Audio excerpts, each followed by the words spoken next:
Last year, I was in an accident. There was a traffic jam and I was stuck for 20 minutes, and I decided it was a good time to bring out my iPad. So I took off my seatbelt and leaned into the back seat to get it from my gym bag. Seconds later, a car rear-ended me at 65 miles per hour. I smashed my head into the dashboard so hard that it was like turning off a light. It took 13 hours of surgery, 5 weeks in a coma, and 8 months of physical therapy to get me back on my feet. On paper, that's the end of the story, but there is more to tell. I brought something back from the coma. It is so hard to describe my experience. You completely lose track of time, so a passing thought can take an instant or an afternoon. There is no way to tell. You can be completely aware of everything that happens around you, and yet you can't recall anything that anyone has said. You can become hyper-focused on a smell in a particular part of the room, but don't feel a single thing when somebody gives you a shot or you stretch your legs. It is like floating in an empty black room, with twinkling stars of cohesive thought floating just out of reach. I could have been alone for mere minutes or weeks before I finally met him. There is no way to tell, but there was someone there to keep me company, there in the void. I first heard him as a distant voice calling out to me. There was something inside me telling me to keep my mouth shut, but I just couldn't. I was scared and alone. I answered the call. The first time that I saw him, in my mind's eye, he was tall, probably about a head taller than me. He was thin, hairless, and completely nude. He seemed tired, and we could barely understand each other, as if we spoke different languages. But still, he stayed with me, occupying my thoughts. After a while, we started to sound alike. We started having conversations. We started making jokes, telling stories, and getting to know each other. Again, it could have been minutes and it could have been weeks, and I don't remember anything about it. There was just the sensation of having him there, of having company in the nothingness. Still, a few of his words stood out. "I'm nobody," he said once. "In so many ways, I'm nobody, and sometimes you are too." So that's what I called him, the nobody. As time passed, I realized that I had made a mistake. As my body struggled to wake up, the nobody tried his best to keep me around for just a little longer. He wanted a friend and a companion in the dark, someone to get to know and share his experiences with. I don't remember what he told me, but I remember how it made me feel. It made me feel dread and existential terror, like there was something that I desperately wanted to forget, something I wish I didn't know. Luckily, I don't remember it, thank God. But the nobody wanted me to know. He kept telling me these awful things as if to make me sympathetic to his state of being. He wanted me to give up and just stay there with him, but I wouldn't budge. I was determined to wake up and put this entire thing behind me for however many years I had left to live. He got frustrated, and with every frustration he changed his form. His fingers would grow longer, his arms thinner. His head would grow pale and elongated, his mouth rounder like a leech. On the good days, he would look like himself. On the bad days, I had to hide, listening to him trying to sense my thoughts in the dark.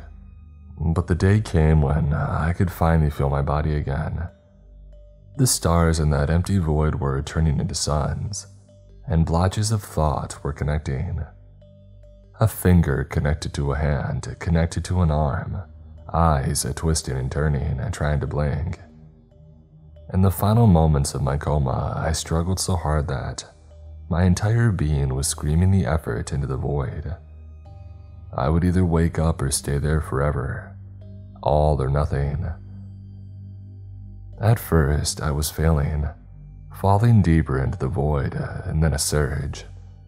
The nobody lifted me up and carried me into the light of thought. I woke up. Those 5 weeks just seemed like a murky memory, an afterthought, something that I've left behind but not quite forgotten. I still have certain memories left as clear as day, but none of them as vivid as that of the nobody. If I had artistic talent, I could paint him from memory. I could spot him in a crowd of 100 people. I could have heard a single word in a crowded room, and I would recognize his voice. To me, he was at the front of my memory. He still is. During my physical therapy, I brought it up with my nurse. She didn't laugh at me, but didn't take it very seriously either. People have all kinds of experiences, she argued. Some come back speaking different languages or thinking that there's someone else. To you, it was all real, but here in the real world, it is not. You are you and there is no one else. Try to find comfort in that. Of course I tried, but I couldn't. It started with sleepwalking. Not much and not far, but enough to make me worried. I live alone, and waking up standing in the middle of a cold shower is not something that I would ever recommend. Or waking up with your mouth full of olives, choking on a kernel. I just figured it was a result of my brain damage. I told my doctor about it, but they didn't pay too much attention. They were more worried about signs of fatigue and dizziness. But still, my memory of the nobody was so vivid. I could imagine myself seeing him. I often got the feeling that he was right behind me. If I just turned around quick enough, I would enter a dark room knowing that he was there, making me afraid to turn on the lights. I would stare at an empty space, knowing that he would appear if I wasn't vigilant enough. I expected him at every turn and at every corner. He was real, but I also knew that there was no way that he could be. And then there was an incident. It wasn't bad, but it looked bad. I was at a coffee shop ordering a latte and a bun when I suddenly fainted. Bang, lights out. I don't have any memory of what happened, but people in the coffee shop had freaked out. The ambulance came and 2 people were propping my head up with their jackets. They checked my pulse and breathing, and I was fine. I was just, lights out. The tests were inconclusive. Sure, there were some inconsistencies, but none of them were out of the ordinary. I had been in a coma for weeks and only just recently started my physical therapy. There was sure to be readings that were out of the ordinary. So I got back home with a fairly decent bill of health. There was only one thing that bothered me. They had gotten my height wrong. I'm a solid 5'9", but according to the tests, I was at least 6'1". And I had also lost no less than 12 pounds since my last checkup. At first, I thought that it was in my head. My fingers were starting to look longer. I was losing a bit of my complexion. I made excuses for all of it. Oh, I never go outside, I would say. It's just the weight loss making me look taller. But it wasn't that simple, and the next few nights proved that. The sleepwalking got worse. The final straw was waking up in front of the bathroom mirror with the words, "Nobody loves you," written in blood. I had shaved my head and brushed my teeth so violently that my mouth had tasted of raw flesh. I wasn't even pale anymore. I was pallid. Of course, the nobody loves me. I was his only friend in that place between worlds, that hollow, dark place. Over the up-and-coming weeks, the changes would become more obvious. I had grown another 2 inches and lose another 20 pounds. My hair didn't grow back, and I lost hair in other places as well. I was having trouble with my teeth, and I was getting these violent coughs. My ribcage was aching from the coughing, and I had got a prescription for asthma medication. It didn't help. I barely recognized myself in the mirror anymore. I started to look like him. Sometimes I would hear him just as I fell asleep. That bump in the night had a voice, thanking me for bringing him along. And the next breath, he would praise himself for saving me. "Nobody helped you," the voice would say. "Nobody got you here." 6 months into my physical therapy, I was barely recognizable. A thin membrane had grown in my throat, effectively separating my voice into 2 pipes, one light, one dark, which spoke simultaneously. The doctor had a fancy word for it, and we tried to schedule surgery for it, but my insurance wouldn't cover it. It was the kind of condition one does not simply get, but something that you just have. Hence, I couldn't have gotten it as a result of the accident.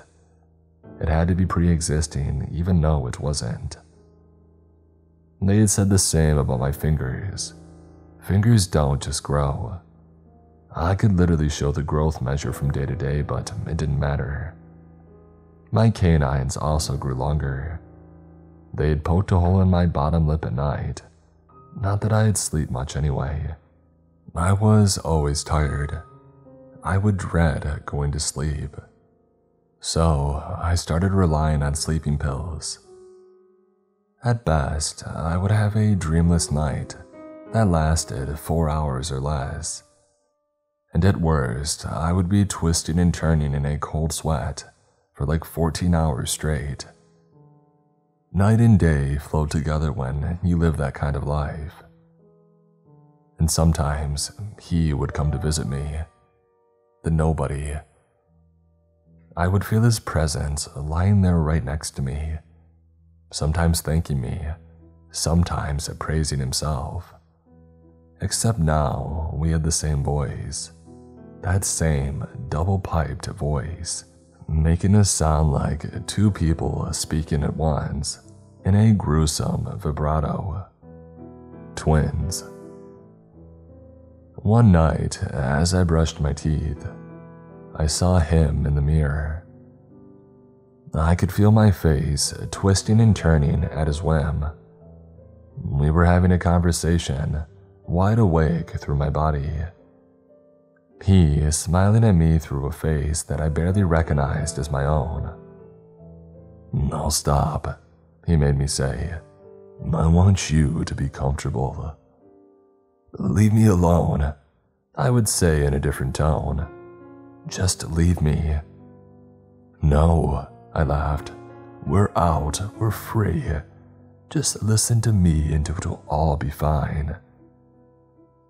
It was the second time that I should have ignored him, the second time that he had called out to me. But I was too tired.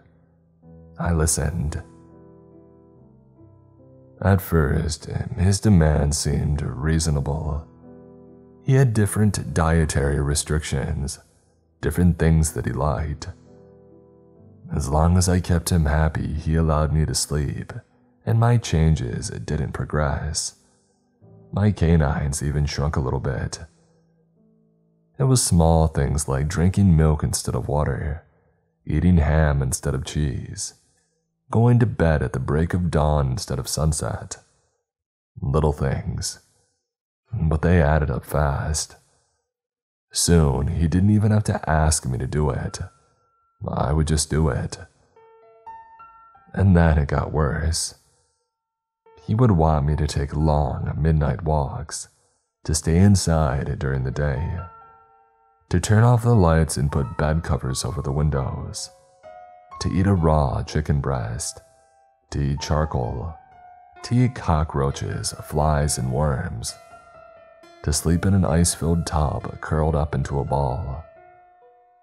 And step by step, I did it all. I barely even noticed the changes. I was growing isolated from friends and family. They barely recognized me. I had grown a third windpipe, and there had been bones poking out from the side of my ribcage. My yawns would reveal the mouth twice the size of what I used to have. I tried going back to the doctor, but I heard the nobody scream in the back of my head. I had just gotten off the bus when I stopped. I'll bite your tongue off, I'll chew it and swallow it. You'll taste your own stomach acid if you don't turn back home. I listened. I tried not to, but I did. I'm writing this because I don't know where this will end. My physical therapy came to an abrupt end. I can't go back to work. I can't go to my family. He doesn't allow it. Instead, he's giving me strange instructions. Addresses that I've never been to. Names of people that I've never met. He's having me read articles about distant places, about events that happened to other people. Not even big news or anything, just very specific things. An apartment fire in Minnesota, for example. Who cares? And that's the weirdest thing. I care, I really honestly care. I'm excited to do these things to adapt. I feel stronger and more connected to myself with every submission. I like the taste of the things that I eat. I sleep better in the places that he makes me stay. And yet I know that isn't me, not the real me. This right here, this is the real me. These words might be the last part of what it means to actually be me. I don't want to lose myself completely, but I know better than to put myself against an inevitable conclusion. The nobody whispered truths about what we are and what we mean for weeks. He told me the way things really are and what it means to be human.